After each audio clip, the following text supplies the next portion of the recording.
Drawing trees can be challenge enough on its own, particularly when drawing with pen.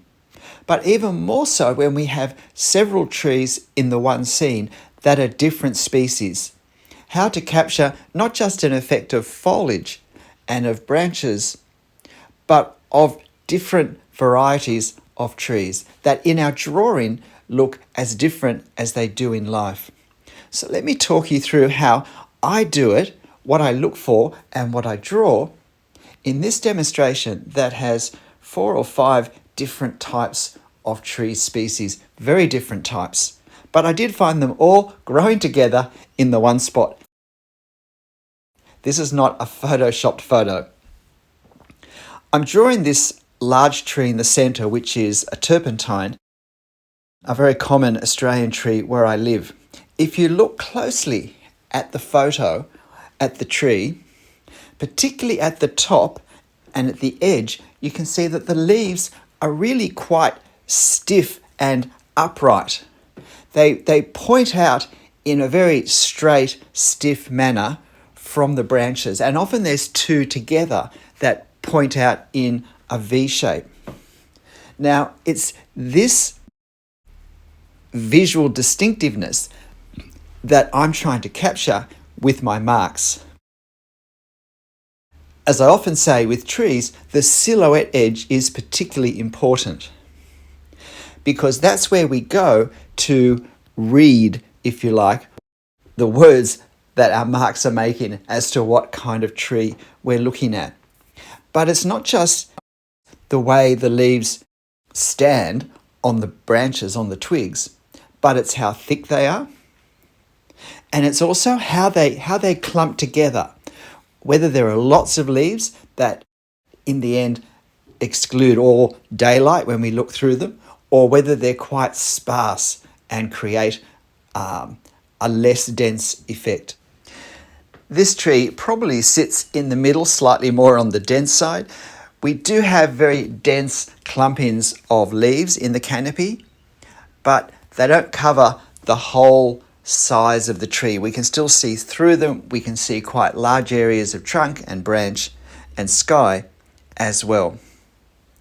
As well as therefore looking to see what the silhouette edge is and how heavily clumped the leaves are, I'm also looking to see how the shadows cast and where they're cast. Whether we're basically looking at leaves that are all on our side of the tree, or whether we're looking at the, if you like, inside side of clumps of leaves on the far side of the tree. That can be important as well for how we represent the darknesses, the shade and the shadow. At this point though, I'm just seeking to make sure that I capture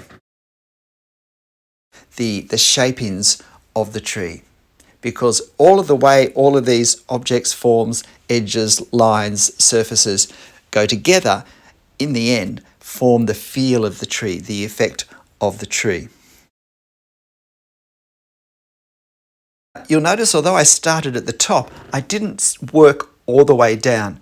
I jumped down at parts to establish where certain parts of the tree were to help me fit, if you like, the detail, the variation in the tree canopies and branches that needed to be fit in within that space. I find that it's a more accurate way to do it, to locate several key spots, establish them, whether they're at the top, the middle, or on one of each side of the center line of the tree, and position them, whether it's a gap or whether it's a dark spot or whether it's a branch.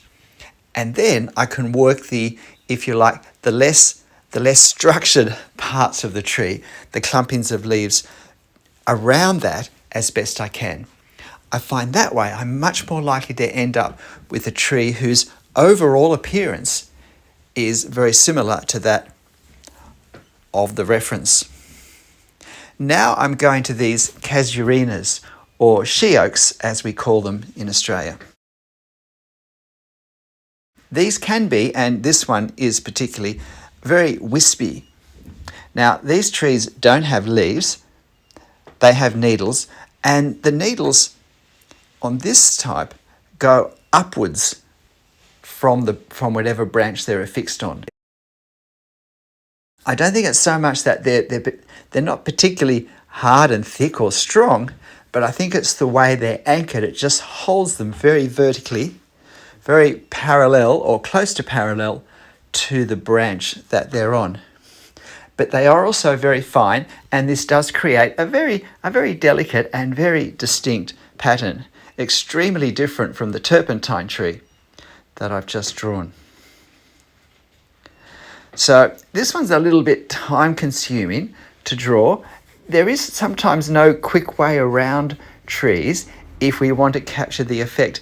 The other thing that I didn't mention with the first tree is we need to be very, very conscious when we're drawing trees of the scale of our marks that we're using. If an individual mark can be taken to be a leaf, then we need to make sure that the size of that leaf is the right size for the size of the tree and the distance we are from it.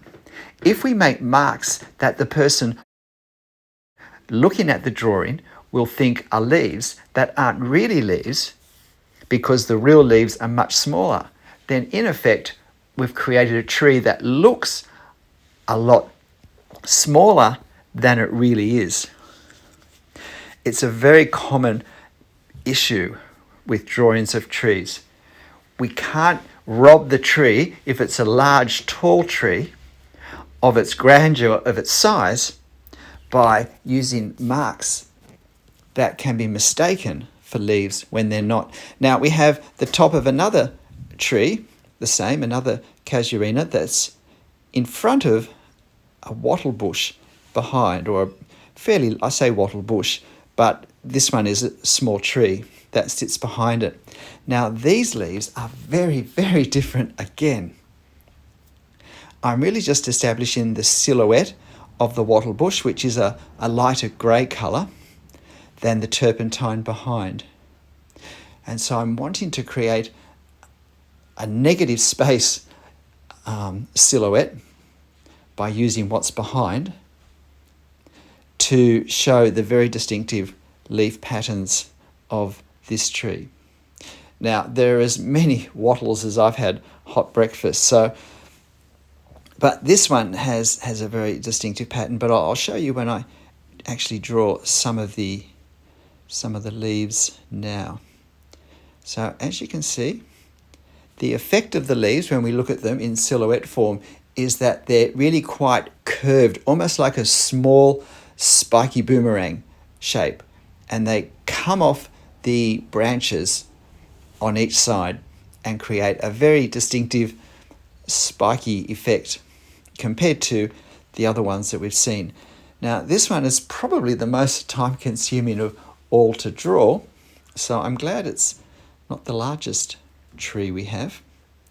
But at some point we need to stop drawing individual leaves and start to draw the effect, and that's what I do with this darker hatching that I've just done some of in the wattle tree. I've tried to create a hatching effect which is therefore quick to draw and also doesn't create too much detail for us to look at, which ironically can make a drawing look less realistic, and also create some visual interest. And I've done that by curved hatching lines in groups that overlap each other. And now I'm also starting the largest tree that we just see a part of in this drawing, which is a Sydney Angophora, which is also in blossom at this time of year. A little bit early. They normally blossom in summer, so I guess it's because it's been a very warm year. The trees aren't real sure what month it is. Now these leaves are different again. These hang downwards in a slightly curved effect. So as opposed to the curved wattle leaves that still spike outwards, if you like, from the branch, fairly strongly and stiffly attached to the branch, these leaves very much hang down, and so we get a downward sloping, a downward hanging, downward really quite loose effect. And so the leaves that are at the bottom of these clumps particularly are the ones therefore that are going to show this distinctiveness. But I need to make sure that at the top of the clumps that I don't do leaves going straight up, because that's not what happens in a Sydney Angophora. However, in most of these clumps of foliage, there's actually blossom, so there's no leaves to worry about at this point. Angophoras have very distinct branches as well. They also have a wonderful pinky orange trunk, pinky orange bark, which greys over the year as it's weathered, and then the bark peels off around this time of year and the wonderful new fresh colours of the new bark start to show through.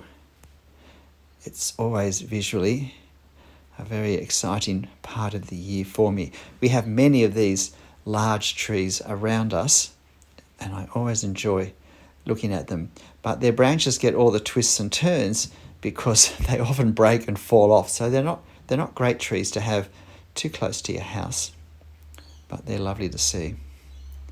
And so again, I'm looking at the way the clumps are on this. Now, these clumps are also very much supported on small branches, twigs, right at the very end. And so we have almost like a spray, like a V-shaped spray of branches that support each of these canopies. So there are lots more branches that we can see in this tree compared to the turpentine that we started with or the other trees that we've seen so far. A lot more twisting branches. And so I have to create credible branches. Now, I don't agonize to draw every branch and to make sure it joins up, but the effect has to be that it's real. At least the major branches need to join up. But I find as long as we avoid drawing branch connections that are obviously impossible, that the overall effect seems to work without too much trouble. Now, what I'm drawing just now is another Angophora branch, but one that's further away. And so I've got to make the mark smaller. And these are lower branches of the tree or a different tree, I'm not exactly sure. And there doesn't seem to be any blossom on these lower branches. But I still need to create the distinctiveness with the leaf silhouettes, with the way the clumps of leaves look and the way they hang and the way they aggregate together on the tree. And now I'm doing some more of this wattle tree that sits behind the casuarina and sits behind, but in front of the Angophora tree. So here we have 1, 2, 3, 1, 2, 4.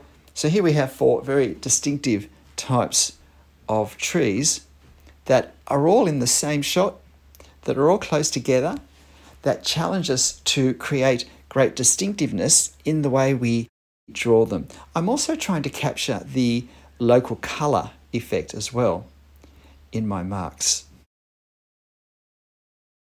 G'day, I'm Stephen Travers. What do you think of drawing trees? Look, I hope you found this interesting. I love trees and I love drawing them, and painting them for 10 years before I tried to draw them I think has been a great help.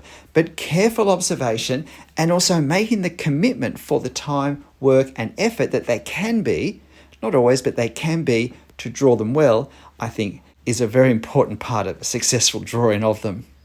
But look, whatever you draw and however you draw it, and if you want to draw these trees, you'll find my reference photo on my channel community page. Make sure you have fun. I'll see you next time. Bye.